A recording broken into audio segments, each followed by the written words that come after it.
So yeah, I had a really good feeling that the CPU GPU combo would work out really well together, and yeah, I mean, this is trucking through everything I've thrown at it. Hey, what's going on everybody? It's ETAPRIME back here again. Today we're going to be putting together a powerful All-AMD small form factor gaming PC, and yeah, with what I've got here, I think we're going to see some really great performance. Now when it comes to the GPU, this is one that I personally haven't tested yet, so I definitely wanted to throw it in a build, and I love keeping them small form factor. So I went with a relatively smaller case here, and throughout the build, I will go over all the parts used. I'll also leave links in the description. But before we jump into it, I do want to mention that this video is brought to you by URCD Keys. I've actually been using this site for a couple years now. They do offer Steam keys, Origin, Uplay. They even offer Microsoft applications like Office, but the main reason that I use URCD Keys is for their Windows keys. Right now, their Windows 10 Pro OEM key is $19.84, but if you use code ETA at checkout, you can get 25% off. And another great thing about buying from here is they do accept PayPal. I just did this build here. I need to activate Windows. I'm going to head over to my updates and security. We're going to go to activation. As you can see, I've got Windows 10 Pro, but it's not activated. So I'm going to change product key. I'm going to paste it in here, choose next. Choose activate, and Windows is now activated. We're ready to go. My warning is totally gone, and basically that's it. They'll email your code once your payment is processed, and that's basically it. If you're interested in picking up cheap Windows 10 keys for your new PC builds, I'll leave a link in the description. So starting out here with the case, I went with the MESHROOM D by Sunny Side Up. I personally love the look of this, and they do offer it in a few different colors. Obviously, mesh all the way around. It's coming in a little under 15 liters. This is the mini ITX version, and you can configure this with an air cooler, AIO. You could go with an ATX power supply, depending on what cooler you use. But with this, we're going with a 240mm AIO and that full-size ASRock RX 7700 XT. They love putting beefy coolers on, so it is a pretty big card when you compare it to others on the market. But I think with an SFX power supply, we should have plenty of room in here. A lot of the higher-end AM5 mini ITX boards are really expensive, so I've actually been going with B650 versions, and this one here is the MSI Mag B650i Edge Wi-Fi. It's not going to be a great overclocker, but with the CPU I opted to use, we don't need much overclocking when it comes to gaming. And for storage, I went with the 2TB Aorus 7000S M.2 SSD. And I'm going to be using the built-in cooler on the motherboard, so I just went ahead and removed the heatsink that comes installed on this SSD. Go ahead and get all of this installed.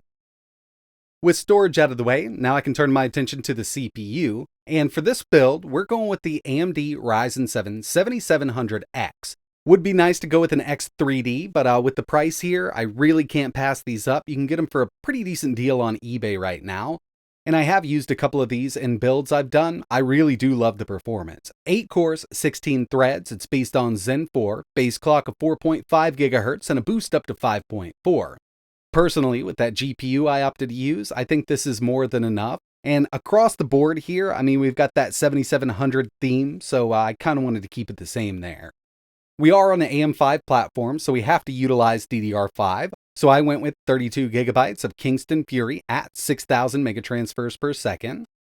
Now we've got the motherboard taken care of, storage, RAM, CPU. It's time to put this inside of the case, and so far I'm actually liking the way they've got this case set up. Several different configurations we can go for, but you know, I'm sure once I start shoving the GPU in here, AIO, and power supply, it'll get a bit cramped. But I think we can definitely make this work. I mean, after all, it is made to be able to use those parts. It's just going to be a little tight. To cool that 7700X, I went with the new Cooler Master Master Liquid 240 Atmos. Now, I've actually used their 360 version of this. It did a really great job in that build, so I figured I'd go with the 240 here, given that, you know, we can only go up to 240 with this small form factor case. And building inside of this case is a bit like Tetris, so I will need to kind of install the AIO, hang it off the side, and then we can install the GPU. And when it comes to the GPU, I went with the ASRock RX 7700 XT Phantom Gaming. The RX 7700 XT is one I've been really wanting to test out, along with the 7600. I did a build with the 78, and you know, given the price difference there, I think the 76 and the 77 should be a really good little option for people looking to save a little bit of money. And as you can see, this ASRock version is massive. Now, I'm a big fan of ASRock cards, but yeah, they do kind of go overboard on the cooling. I won't have to worry about this thing, thermal throttling or anything like that. Triple fan design, and believe it or not, it's actually going to fit in this case pretty nicely.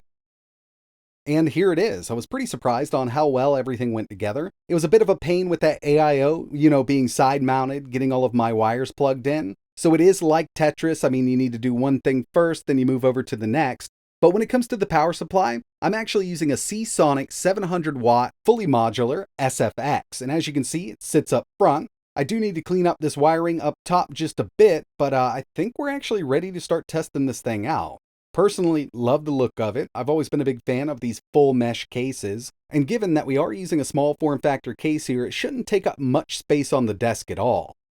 I'm going to be running Windows 11 Pro. I went through, got everything updated, ready to go. And since we're on a full AMD build, we could actually install SteamOS on this pretty easily. If you're interested in seeing a video like that, let me know in the comments below. So far, looking pretty good. Temps are great on that CPU. I'm not doing any overclocking at all here. We're at that stock power limit. I have run a couple benchmarks, but the first thing I want to show you here is one of my favorite games right now, Forza Motorsports. We have had some AMD driver updates and updates to the game, so it should be performing a lot better than on launch day. And here it is. Personally, I like locking this game down at 60, so I do it here. I've got VSync on, no FSR, 1440p ultra settings. With VSync off, we're averaging around 83 FPS, which is more than enough. And yeah, I mean, this 7700 XT paired up with that 7700X is really pushing through.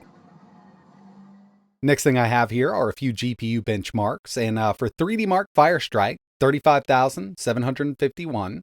I also ran 3D Mark's ray tracing test, Port Royal.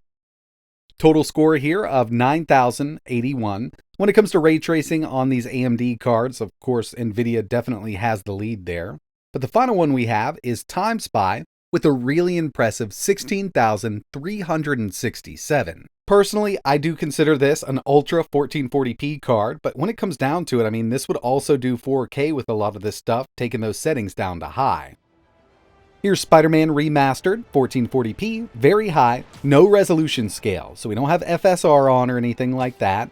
Amazing performance, and I do think that this is one of those games we could do 4K very high on this setup with no problem at all. But at 1440p, maxed out, we had an average of 131 FPS. Elden Ring is another one that's going to run flawlessly on this setup. We're at 1440p, maxed out from the settings. And I've been keeping an eye on the temperatures here. Not too bad. And this thing isn't getting loud. I didn't do any kind of fan adjustment curve or anything like that. We're just at the stock settings with this cooler, and it's doing a great job.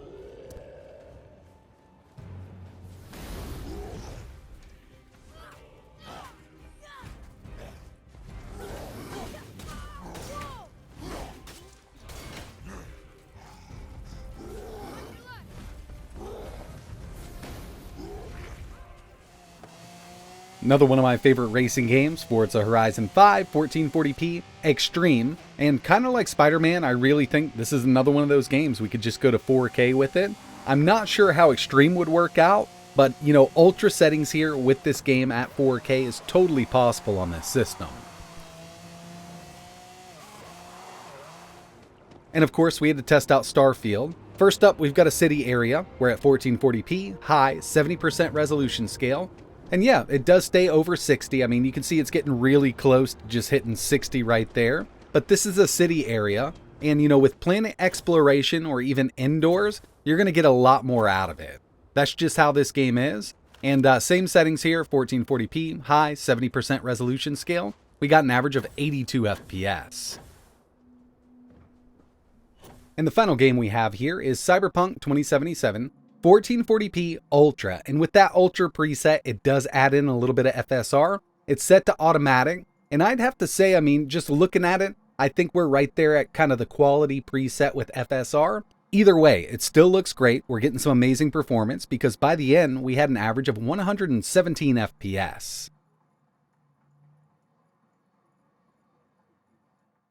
Overall, really liking this combo here. That Ryzen 7 7700X paired up with that RX 7700 XT really does some great 1440p gaming. And of course, if you wanted to take it up, take a couple of the settings down, you could definitely do 4K on a machine like this.